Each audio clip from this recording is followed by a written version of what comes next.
যদি বিশ্বের অধিকাংশ দেশ ফিলিস্তিনকে স্বাধীন ও পূর্ণ স্বীকৃত রাষ্ট্র হিসেবে মেনে নেয়, তবে এতে শুধু একটি পতাকা নয়, বদলে যাবে ভূরাজনীতি, কূটনীতি, এমনকি মানুষের আশা নিরাশার হিসাবও। ফিলিস্তিনের স্বাধীন রাষ্ট্র হিসেবে স্বীকৃতি পাওয়া মানে শুধু জাতিসংঘে আসন পাওয়া নয়, বরং দীর্ঘদিন ধরে নিপীড়িত, অস্বীকৃত ও অধিকার বঞ্চিত একটি জাতির গৌরবময় রাজনৈতিক পরিচয় ফিরে পাওয়া। সম্প্রতি ইউরোপ সহ বিশ্বের বহু দেশ ফিলিস্তিনকে স্বীকৃতি দেওয়ার ঘোষণা দিয়েছে। এর প্রেক্ষিতে আলোচনা উঠেছে, স্বাধীন রাষ্ট্র হিসেবে স্বীকৃতি পেলে কেমন হবে ফিলিস্তিনের অবস্থান। বিশ্লেষকরা বলছেন, এই স্বীকৃতি পেলে ফিলিস্তিন আন্তর্জাতিক মঞ্চে একটি পূর্ণাঙ্গ কণ্ঠস্বর পাবে। বিশেষ করে জাতিসংঘ, আন্তর্জাতিক অপরাধ আদালত আইসিসি, বিশ্ব বাণিজ্য সংস্থা WTO এর মতো গ্লোবাল ফোরামগুলোতে ফিলিস্তিনের কণ্ঠ উচ্চারিত হবে প্রবলভাবে। এখন অনেক দেশে ফিলিস্তিনের দূতাবাস থাকলেও সেই সম্পর্কগুলি হয় আধা রাজনৈতিক, নয়তো মানবিক সহানুভূতির ঘেরাটোপে বন্দী। স্বীকৃতি পেলে এসব সম্পর্ক আনুষ্ঠানিক হবে, বৈধ হবে আন্তর্জাতিক চুক্তি ও সহযোগিতা।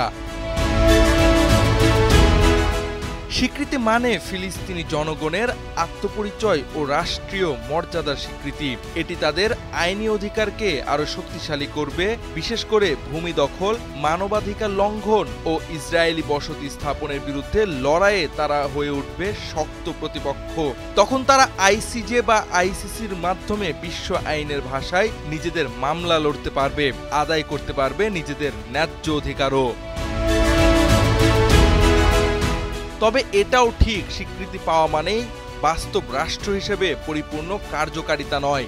ফিলিস্তিন যদি স্বাধীন রাষ্ট্র হিসেবে স্বীকৃতি পায়ও, তবু নিরাপত্তা, নিয়ন্ত্রণ, অর্থনৈতিক স্থিতিশীলতা ও অভ্যন্তরীণ ঐক্যের বিষয়ে প্রশ্ন থেকে যাবে। গাজা ও পশ্চিম তীর, এই দুই অঞ্চল এখনও আলাদা রাজনৈতিক নেতৃত্বে বিভক্ত। এছাড়া ইসরায়েলের সঙ্গে শান্তি বা নিরাপত্তা চুক্তি ছাড়া একটি স্বীকৃত ফিলিস্তিন রাষ্ট্রকেও পদে পদে পড়তে হবে বাধার মুখে। আন্তর্জাতিক কূটনৈতিক ভারসাম্য বদলে যেতে পারে ফিলিস্তিনের স্বীকৃতিতে। ইসরায়েলের দীর্ঘদিনের মিত্র যুক্তরাষ্ট্র যদি ফিলিস্তিনের স্বীকৃতির বিরুদ্ধে অবস্থান নেয়, তবে জাতিসংঘ বা অন্য ফোরামে বিভাজন বাড়তে পারে। তবে ইউরোপ, চীন, রাশিয়া ও বিশ্বের দক্ষিণ গোলার্ধের দেশগুলো যদি সমর্থনে আসে, তবে ফিলিস্তিন তার রাষ্ট্রীয় স্বপ্ন বাস্তবতার দিকে এগিয়ে নিতে পারবে।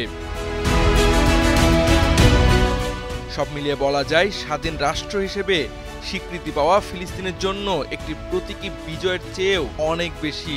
এটা একটি কূটনৈতিক অস্ত্র, একটি বৈধতার বর্ম এবং সবচেয়ে বড় কথা, এটি নিপীড়িত মানুষের আশার সীমানায় নতুন ভোরের বার্তা। কিন্তু বাস্তবায়নের পথটি এখনো কণ্টকাকীর্ণ। স্বীকৃতি এক জিনিস, বাস্তব রাষ্ট্র হয়ে ওঠা আরেক যুদ্ধ। জাওয়াদ আহমদ, সময়ের আলো।